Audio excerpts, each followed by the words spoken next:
Welkom, ik ben Tom Lassing, beursbox.nl. Ik ga het samen met Harm van Wijk van beleggen.com hebben over een aantal actuele onderwerpen. En een van die actuele onderwerpen is het feit dat Poetin heeft aangegeven dat hij overweegt om enkele belangrijke metalen niet meer of een stuk minder te gaan uitvoeren. Dat heeft gevolgen. Een van die gevolgen hebben wij gisteren gezien. Dat is namelijk dat de uraniumaandelen 8% in koers stegen, gemiddeld genomen. Dus voor beleggers maakt dat nogal wat uit of Poetin niest of alleen maar kucht. En hij heeft gisteren geniest en dat scheelde al 8%. Nou, dan is de vraag bij uraniumaandelen, die de laatste tijd toch niet zo denderend hebben gepresteerd, wanneer gaat die trend dan keren? Ja, dat is dan toch iets om naar te gaan kijken. En Harm van Wijk heeft een prachtig systeem waarin hij dat kan laten zien. En ja, ik wil in ieder geval gaan hebben over wat vinden we van wat Poetin daar doet, maar ook wat hebben we daar als beleggers aan. Harm, welkom en vertel eens. Ja, dankjewel Tom. Nou ja, ik denk dat het in ieder geval weer hele interessante kansen biedt. Want uranium, ja, iedereen heeft natuurlijk gewoon energie nodig. Dat zal waarschijnlijk alleen maar meer worden natuurlijk, hè, gezien steeds, dat mensen steeds meer elektronische apparaten, als ik ook om me heen kijk, met laptops en mobiele telefoons en airconditionings. Hier in ieder geval in Thailand heb je airconditioning toch wel nodig af en toe. Blijft natuurlijk gewoon de vraag naar energie toenemen en daardoor denk ik ook wel uranium. En als er dan inderdaad discussie gaat plaatsvinden over geopolitieke spanningen, dan biedt dat zeker weer hele interessante kansen. Ik zag dus inderdaad gisteren aandelen gemiddeld 8%. Er waren er die gingen nog verder omhoog. Ja, dat is natuurlijk fantastisch. Ik ben aandeelhouder van uraniumaandelen, dus dat is natuurlijk fantastisch. Nou zit je wel met het punt van, ja, is dit dan een trendaanpassing of is het slechts een keertje 8% winst in een markt die ja, eigenlijk de laatste half jaar alleen maar omlaag aan het bewegen is geweest en op zijn best neutraal genoemd kan worden de laatste weken. Daar zou jij mogelijk wat van kunnen laten zien. En ik wil je vragen om jouw Trading Navigator eens te openen. En ja, in ieder Ja, geval, ik denk twee aandelen UUUU en CCJ, om die in ieder geval te bespreken. ja. Nou ja, je ziet inderdaad gewoon dat de Energy Fuse Incorporated, hè, dat die inderdaad, zoals je zegt, al een tijdje in een dalende trend zit. Eén keer een stijging, hè, dat noemen ze ook wel eens een dead cat bounce. Hè. Als je een kat van een dak afgooit, dan stuit hij misschien nog één keer. Dat wil niet zeggen dat de kat nog heel gezond is. Maar ik denk dat uranium natuurlijk toch ook wel gewoon iets is wat niet zomaar even voorbij gaat. Wat je wel ziet inderdaad, dat die koers door die steun gebroken is. En dat is natuurlijk wel belangrijk. Hè? We zien natuurlijk gewoon hier de bodems van 2022, de bodems van 2023, daar zijn we ondergekomen. Dus het kan ook inderdaad zijn, wat ze wel zeggen, een doorbraak, een terugtest, hè? En dan een kiss to say goodbye. En dat op dat moment de koers nog verder gaat dalen. Voorlopig zitten we objectief gezien nog steeds in een dalende trend. Ondanks het feit dat er dan één dag even inderdaad een stijging. Maar het kan natuurlijk op een gegeven moment, als de stijging, want de trend is your friend.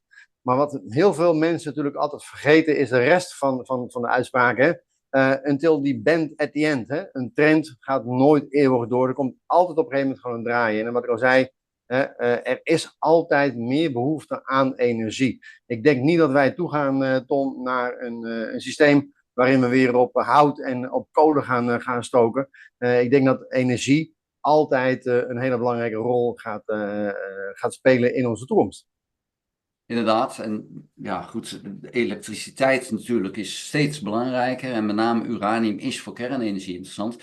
En nou is het zo dat die aandelen hebben natuurlijk deels te maken met de vraag naar uranium en het aanbod van uranium. Dat is waar. Het heeft ook te maken met de prijs van uranium. Al moet ik daarbij wel zeggen dat uranium zelf bij kernenergie maar een heel klein deel van de prijs van elektriciteit uitmaakt. Omdat kernenergie is zo duur om dat te maken in feite, maar dat komt door alle apparatuur die nodig is en niet door dat uranium. Uranium is maar een ongelooflijk klein onderdeel ervan. Maar als Rusland daadwerkelijk zegt, wij gaan dat niet meer uitvoeren, ja, dan zal de prijs van uranium omhoog gaan. Dat zal zeker wel een effect gaan hebben op de elektriciteitsprijs, maar die zal maar gering zijn. Maar waar het veel meer effect op gaat hebben, is op de aandelen die beursgenoteerd zijn. En de meeste westerse bedrijven die actief zijn in uranium, zijn natuurlijk beursgenoteerd. En ja, dat gaat dan omhoog. En wat je net al liet zien bij UUU, je kan maar beter wachten totdat die bodems voorbij zijn, dat je dat doorbroken hebt, voordat je instapt.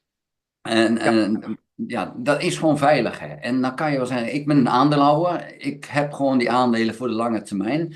En ik treed wel met die aandelen, want ik heb er nu minder dan dat ik er een paar maanden geleden had. Maar ik hou altijd een basishoeveelheid aan. Dat is mijn methode. Dat is niet de beste methode, dat is mijn methode.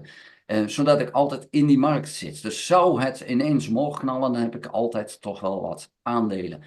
Maar voor mij is nu wel het punt, ja, ik ga nu wel even opletten of met name of die nu niet daar doorheen schiet. Want als dat zo is, ja, dan ga ik erin. Dan moet ik ook daarbij wel aangeven, en dat zal je ook zo benoemen, dit is geen beleggingsadvies wat wij hier doen. Wij geven aan wat wij ervan vinden, wat we zelf eventueel doen. En ik heb die aandelen zelf natuurlijk ook, maar het is geen beleggingsadvies. Jij moet zelf je eigen methode kiezen en je eigen analyse doen voordat je een belegging doet. Wij kunnen niet zien of jij wel een beleggingsmethode hebt die geschikt is voor uraniumaandelen. En als jij wakker ligt van je beleggingen, dat is het ergste wat je kan overkomen, buiten het feit dat je gewoon geld kan verliezen. Maar dus het is geen beleggingsadvies. Ik wil dat echt even benadrukken. Harm, heb jij ook nog één of twee andere aandelen die je eens kan bespreken? ja. Nou ja, wat mij precies aan vooral ook is om te gaan kijken, om proberen het kaf van het koren te scheiden. Want wat we dus zien, dat er aandelen zijn die het gewoon niet zo goed doen. Maar ook aandelen die, ondanks dat de sector misschien wat minder goed doet, toch wel hele mooie trendmatige ontwikkelingen laten zien. En een daarvan is bijvoorbeeld de Econ Groep. Hier zie je ook dat er een koopsignaal ontstaat. En de koers die staat dus inmiddels al zo'n 77% hoger. Dus ondanks dat de energiemarkt, de uraniummarkt, er niet heel erg florissant bij ligt, zien we toch dat er zijn wat aandelen die het wel erg goed doen. En die profiteren, dat zie je hier dan ook, op zo'n dag natuurlijk ook wel heel erg goed van het nieuws. Dus duidelijk, ja, nee, dit is een hele aardige. Daarmee heb je direct duidelijk gemaakt dat dat systeem wat jij hanteert, Trading Navigator, dat dat natuurlijk een enorme steun is voor beleggers om dus het aandelen te zoeken. Voordat we daarmee verder gaan, want ik weet dat jij straks een aanbieding hebt, ik wil even naar een volgend onderwerp gaan. En dat is rente en inflatie. De Fed heeft aangegeven dat als de core CPI onder de 2% is, dat ze graag de rente in Amerika willen verlagen. En nou is de vraag, de core CPI is 3,2% gebleven, dus dan zou je de rente niet verlagen. En heel veel analisten zijn nu aan het speculeren, gaan ze nou wel of gaan ze nou niet de rente verlagen?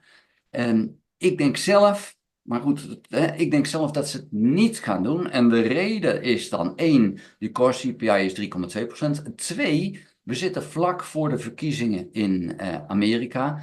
En ik denk zelf, maar ik heb de wijsheid niet in pacht wat dat betreft. Ik denk zelf dat ze niet vlak voor de verkiezingen zo'n renteverlaging willen doen, terwijl de core CPI nog te hoog is. Dus ik verwacht geen renteverhoging. Hoe kijk jij daarnaar, Harm? Nou, ik denk ook een van de belangrijkste dingen natuurlijk gewoon in het financiële stelsel is vertrouwen. En dat betekent ook dat je een bepaalde voorspelbaarheid moet hebben. En op het moment dat je dus duidelijk aangeeft dat de inflatie niet boven de 2% mag zijn, en die zit er duidelijk wel boven, dan verliest je toch een stuk geloofwaardigheid op het moment dat je dus nu de rente zou gaan verlagen. Want dat betekent dat er andere zaken belangrijker zijn dan je eigen strategie. En als 2% 2% is, ja, dan is 3,2% is gewoon op dit moment nog steeds te hoog. En daarmee zou natuurlijk wel gewoon een stuk geloofwaardigheid. En daarmee zou ook de impact van de maatregelen afnemen. Want als iedereen het vertrouwen verliest in de organisatie die de rente verhoogt en verlaagt. Ja, dat betekent het automatisch natuurlijk dat ze daardoor minder sturing, minder controle krijgen op hetgene wat ze doen. Dus daarmee denk ik, lijkt mij het in ieder geval niet heel waarschijnlijk dat de rente dan wordt verlaagd. Want het is natuurlijk lastig om aan die knoppen te draaien, want ja, je draait links, maar het heeft ook allerlei economische effecten. Hè? Als de rente wordt verlaagd, kan het de economie weer aanjagen. Dat kan natuurlijk ook weer zorgen voor allerlei andere effecten, voor krapte op de arbeidsmarkt. Dus ze kijken natuurlijk naar verschillende factoren. En zoals we weten, bijvoorbeeld in Nederland, er is ook wel echt gewoon een probleem om de juiste mensen te vinden. Dus op het moment dat je nu de economie flink gaat aanjagen, ja, dan wordt dat probleem ook weer gewoon groter. Dus ze proberen natuurlijk wel te kijken naar verschillende effecten die een renteverhoging of verlaging natuurlijk teweeg brengt. Ja. Nou, we zullen zien wat het gaat worden, want volgens mij is deze week er nee, volgende week zal het zijn, want we zitten al op donderdag. Volgende week zal de Fed daar duidelijkheid over geven. We gaan het zien. Ja, wij weten het ook niet. We moeten er ook maar naar speculeren. Maar ik denk dat je een goed argument hebt. Dat hun geloofwaardigheid natuurlijk wel een heel belangrijk item is in dat verhaal. Natuurlijk willen ze wel eens wat verrassen. Maar ze willen niet verrassen op hun basis. Dus ja, ik denk dat dat wel een sterke is. Maar we zullen het zien. Harm, jij hebt een aanbieding voor de Trading Navigator. Ik zou jou daarover het woord willen geven. Nou, wat we hebben gezien is dat het volgen van een trend, dat is wetenschappelijk aangetoond dat je daarmee de markt kunt verslaan. En wat we eigenlijk heel simpelweg doen, is we volgen eigenlijk wat de grote professionele beleggers doen. Hè? Dus je stapt wel in één aandeel bijvoorbeeld en niet in een ander aandeel. En op basis van die software kun je die trend meten en krijg je dus objectieve koop- en verkoopsignalen. En het voorbeeld dat ik ook gaf met zo'n 80% stijging. Daarmee kun je gewoon zien dat het systeem gewoon werkt. Maar geloof mij niet, probeer het vooral gewoon zelf uit. Dus voor de kijker van de podcast, als je zegt van dit lijkt mij interessant om eens uit te gaan proberen, dan krijg je de mogelijkheid om het gewoon gratis uit te proberen. Inclusief een training die erbij hoort, inclusief 1-op-1 hulp om alles te installeren, om de software te installeren, om de lijsten, zoals de uraniumlijst, om die te installeren. De Telegram, zodat je berichten op je telefoon krijgt, handleidingen, et cetera, et cetera. Dus als je het interessant vindt, onder deze video staat een link en daar kun je gebruik van maken als je deze software gratis wil uitproberen. Dankjewel. Ja, dat zal ik zorgen dat hij onder de video komt te staan. Dan wil ik jou hartelijk bedanken voor je aanwezigheid. Heel veel plezier nog in Thailand en dan spreken we je volgende week. Hartstikke leuk, gaan we doen. Houdoe. Houdoe.